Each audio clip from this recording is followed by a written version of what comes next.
What if we've been organizing our lives completely backwards? What if the smartest way to finally declutter is to stop decluttering? Sounds crazy, right? But the Amish? They've known this secret for centuries. And today, right here on Rustic Pantry, we're flipping the script on clutter, chaos, and everything in between. Stick around, because by the end of this, your home and your mindset might never be the same again. It started with a chair. Just one. There was this old chair. Wobbly. Faded brown. No one really sat in it. Just sat there for years in the corner of the hallway, like a ghost of a habit.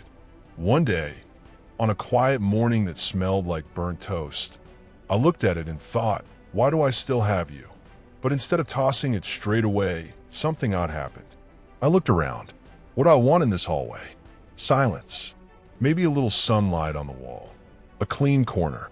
The chair didn't fit that picture. So it went. Not because it was ugly, but because it didn't belong in my vision anymore. That moment? That's when it started. Backwards decluttering. It was weird at first, like learning to write with your left hand. But once it clicked, it made more sense than anything ever had. Keeping is easier than tossing. Here's the trick nobody tells you. It's way easier to choose what to keep than what to get rid of. That sounds backwards, right? But sit with it. When you open your closet, don't ask what should I throw out. Ask what would I wear if I could only wear 5 outfits this week. Boom. Instantly, you're choosing. Filtering. Seeing your life from the inside out. It's like picking your team first instead of rejecting players. That's what the Amish do. Build their lives on keeping what serves. Everything else, it fades. Naturally. No big debate needed. No guilt either. Just clarity. Fast. Real. You'll feel it. The barn was empty, yet full. There's this Amish family I visited once during a photography trip. Their barn looked empty. Just a few tools, a wagon, some feed bags.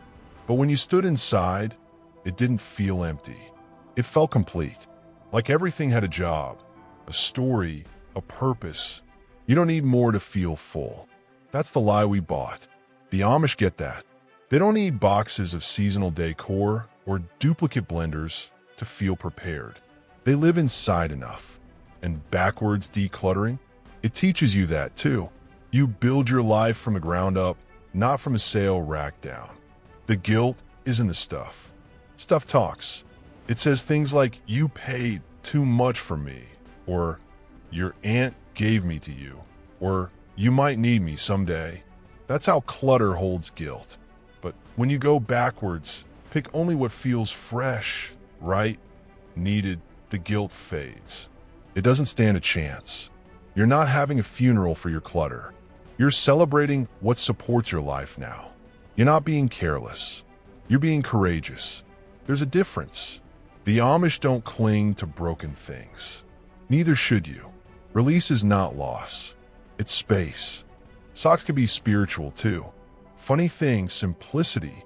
It shows up in small places. Like socks. The Amish don't have 10 drawers of them. They have a few. Clean. Folded. Ready. That's it. What if your drawer was like that? You open it, and boom, no stress. Everything works. You stop searching for the pair with the hole in the heel. You stop feeling low-grade panic every time you can't find one. It sounds tiny, right? But that's the beauty of backwards decluttering. It honors the small, the tiny wins. And those wins, they add up fast. Next thing you know, your whole room breathes easier.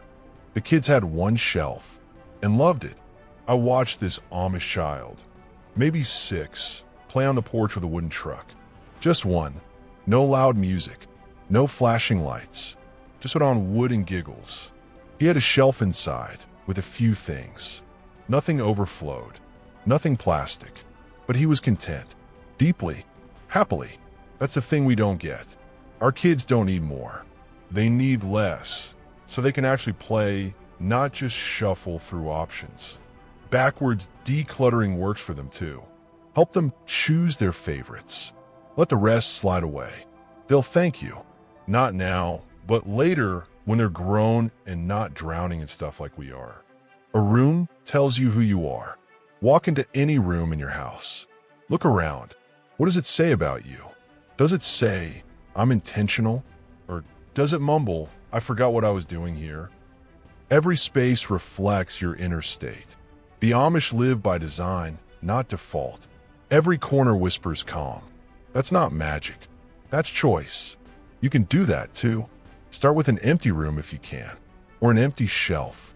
Then bring in only what you know belongs. The rest? Let stay gone. Trust yourself. You're the curator now, not the collector. It's slower, but also faster. At first, decluttering backwards feels slow. Weirdly slow, like walking through molasses. You think this is going to take forever. But then, something flips.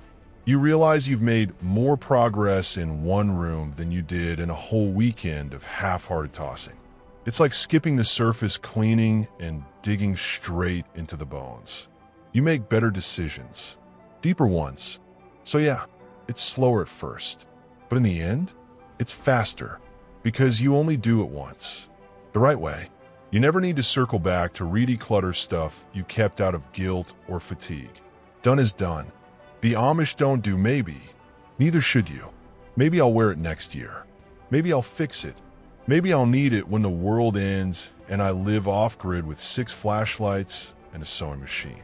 Sound familiar? The Amish? They don't do maybe. It's yes or no. It's needed or not. Try that. It's sharper, simpler. You start seeing how many maybes are just clutter in disguise, hidden in uncertainty. You deserve to live in certainty, in clarity, in space that supports you today, not some vague version of you that never arrives. Stop waiting. Stop hoarding for shadows. In the end, it's about peace, not perfection. Look, you're not trying to win a minimalism award. This isn't about having white walls and 2 spoons. The Amish aren't chasing aesthetics. They're chasing peace, quiet, rhythm, purpose. That's what backwards decluttering gives you. Not perfection, but peace. When you walk into your space, it welcomes you. Doesn't scream at you. Doesn't pile guilt at your feet. It says you did good. You kept what matters. And that's all you ever really needed, right? That's it, friend. No fancy systems. No storage hacks. Just a backward step that takes you forward. Remember, you don't need more stuff. You need more space for breathing, for peace, for you. So start with what you love.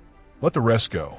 And if you felt even a little lighter hearing this, then hey, subscribe to Rustic Pantry for more soul-deep simplicity. We're not just tidying up. We're coming home.